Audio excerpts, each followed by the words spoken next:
Bismillahirrahmanirrahiim. Kulanti wacan oo wanaagsan dhammaan baa saxaabta hawada naga daawanaysa. Halkani waa channelka wararka ee Dulmuditiyo. Waa fiidnimo Arbaca 8 bisha koowaad 2020. Qodobada wararka iyaga caawa ugu door karoon laad ku daawan doontaan waxaa kamid ah xukuumadda Soomaaliland oo markii ugu horeysay ka hadashay dilkii loo geystay generaalkii sare ee dalka Iran Qaasim Sulaymaani. Dowladda dalka Iran oo shaacisay tirada askarta Mareykanka ay ugu dishay weerarkii ay xalay ku qaaday saldhigyada militariga ee ku yaala dalka Ciraaq.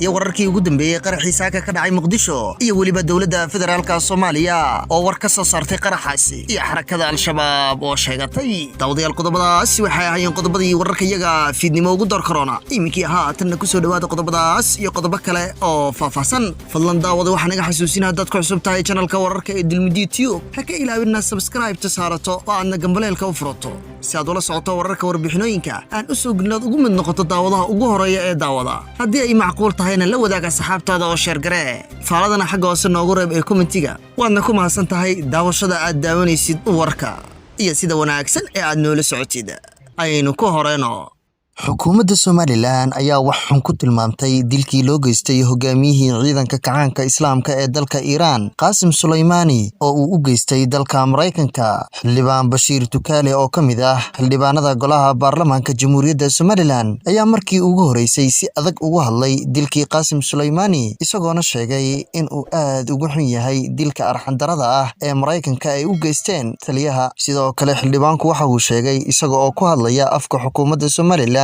iyo afka shacabka reer Soomaaliland inay ka xukuumad ahaan ay aad ugu xun yihiin dilka loo geystay hogaamiyaha kacaanka Islaamka ee Qaasim Sulaymaani oo ahaa taliyihii ciidanka ugu awoodda badnaa ee dalka Iran. waxaan maanta jeclaystay inaan ka hadlo arrinta maxaan ku dhahdaa dilka General Sulaymaani ee Ciraaq dalkayga ka dhacay maxaan ku dhahdaa dal kale lagu toogtay. waxaan Soomaaliland anigoo afkeedii ku hadlaya shacabka Soomaaliland afka shacabka Soomaaliland ku hadlaya waan cambaaraynaa dilkaasi dil fool xun oo ka baxsan maxaan ku dhahdaa dadnimada iyo dawladnimada iyo caalamka qaabka uu shaqeeyo ka baxsan bay ahayd. marka dilka Sulaymaani aad baan u cambaaraynaa.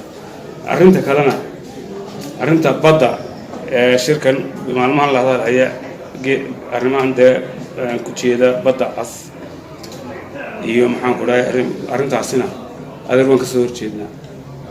cirkaygii baa hore maxaan ku dhahdaa anaan hore u haynin maantana baddii baa la marayaa. marka arrintaasina mid aan aqbalana.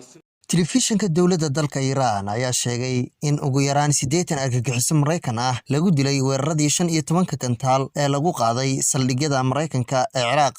Telefishinka dowladda ayaa sidoo kale sheegay in Mareykanka ay ku guuldareysteen in xitaa hal ka mid ah gantaaladeeda dhexda laga qabto.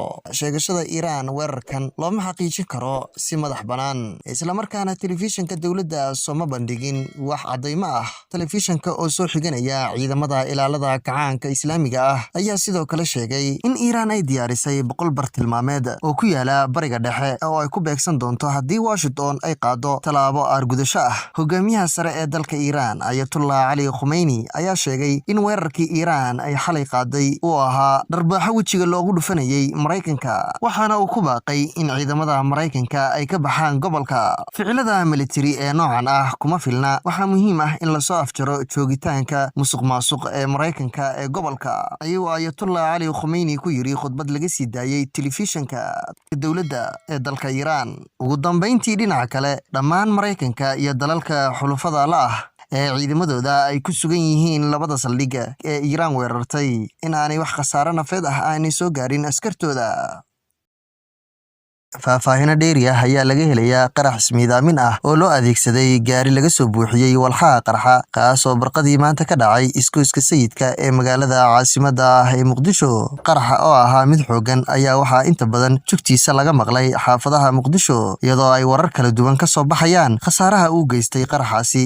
gaariga qarxay ayaa ku jiray saf lagu baarayay gaadiid sugayay in la hubiyo sida ay u maraan bartan kontaroolka ee ku yaala halkaasi oo laga ilaaliyo xarunta madaxtooyada warbaahinta qaranka ee Villa Soomaaliya. Warar hordhaca ayaa sheegaya qaraxa in ay ku dhinteen ugu yaraan ilaa iyo 5 ruux halka ay ku dhaawacmeen tiro intaasi ka badan. Sidoo kale waxaa ku burburay qaraxaasi gawaari xilligaas ku jiray safafka baaritaanka. Ilaa iyo hadda ma jiro cid faahfaahin guud ka bixisay qaraxaasi. Ciidamada ammaanka ayaa sidoo kale haatan wada baaritaano dheeraad ah oo ku aadan qaraxa, kuwaas oo xiray gebi ahaanba jidka sayidka. Qaraxan ayaa ku soo aadaya maalmo uun kadib markii 28 bishii hore uu qarax xoogan ka dhacay bar iyadana sidoo kale lagu baara gawaadhida iskooska Ex-Control Afgooye ee magaalada Muqdisho, kaas oo geystay khasaaro baaxad weyn oo dhimasho iyo dhaawacba iskugu jira.